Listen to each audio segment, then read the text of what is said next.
Okay. Hello everyone. सो आज हम हमारे वेरलॉग एचडीएल की प्लेलिस्ट में पीपो शिफ्ट रजिस्टर के बारे में डिस्कशन करेंगे। ओके, उसका वेरलॉग कोड लिखेंगे।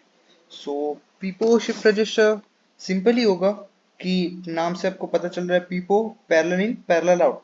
मतलब कि उस जो अगर हमारे पास 4 बिट का पीपो शिफ्ट रजिस्टर है तो उसमें जो हमारा डेटा जाएगा वो पैरेलल में जाएगा, चारों चारों इनपुट्स, और जो हमारा आउटपुट मिलेंगे वो भी पैरेलली चारों आउटपुट साथ में मिलेंगे।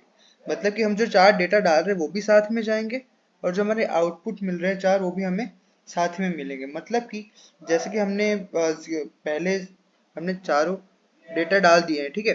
तो जब जैसे ही हमारी पहली पॉजिटिव क्लॉक आएगी वैसे ही हमें चारों चार आउटपुट में साथ में मिल जाएंगे पैरेलली। मतलब कि हमारा जो आउटपुट है हमें वो एक ही क्लॉक साइकिल में मिल जाएगा। इसलिए यहाँ पर हमें इन्होंने नाम दिया PIPO parallel in parallel out shift register. Okay, so उसी को हम यहाँ पर डिजाइन करेंगे। ओके, सो सबसे पहले मैं नाम दे देता हूँ मॉड्यूल पीपो। पीपो ब्रैकेट में input output. Okay, input output कौन से, एक तो हमारा होगा क्लॉक, रीसेट, देन इन और एक आउट। ओके, तो अब डिक्लेरेशन कर देते हैं कि इनपुट हमारे पास कौन कौन से है। इनपुट है एक तो क्लॉक, दूसरा है रीसेट। ओके, देन आउटपुट हमारे पास क्या है,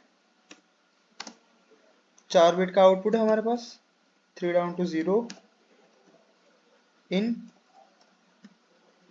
देन इन, ओके सॉरी, ये इनपुट हुआ हमारा input,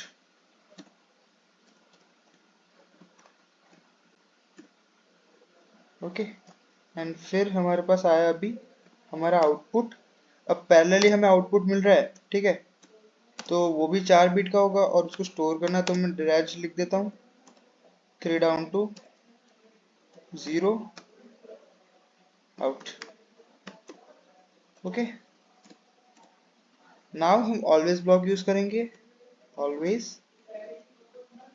eight the rate posedge of clock. Okay, then अब हम बिगिन करेंगे, बिगिन की इफ जो हमारी रीसेट पिन 1 हुई तो क्या होगा, जो आउट है हमारा वो 0 हो जाएगा। एंड मतलब कि इफ एल्स एल्स में अब हम बिगिन करेंगे क्योंकि यहाँ पर मल्टीपल स्टेटमेंट्स लिखना है। अब जो हमारा आउट जो पहली एमएसबी बिट होगी उसमें हम डेटा डालेंगे डायरेक्टली, जो भी हमारा डेटा होगा उस डेटा की थर्ड बीट मतलब एमएसबी बीट ही डालेंगे क्योंकि डेटा को हमें पहले ही डालना है। ओके, अब मैं इसी लाइन को कॉपी पेस्ट कर लेता हूँ।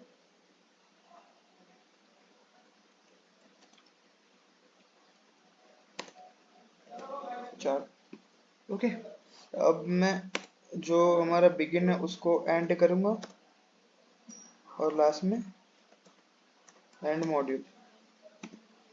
ओके, अब जो हमने क्या किया कि यहाँ पर जो हमारा थर्ड बीट था मतलब कि एमएसबी बीट है उसमें हम इनपुट की एमएसबी बीट ही डालेंगे।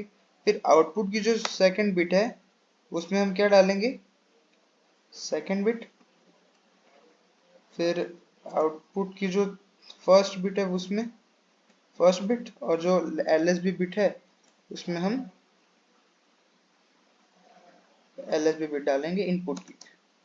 ओके, सो ये सिंपली डिजाइन हो गया हमारा पीपो शिफ्ट रजिस्टर। अब इसको हम इनाबोरेट डिजाइन करके नेटलिस्ट देखते हैं।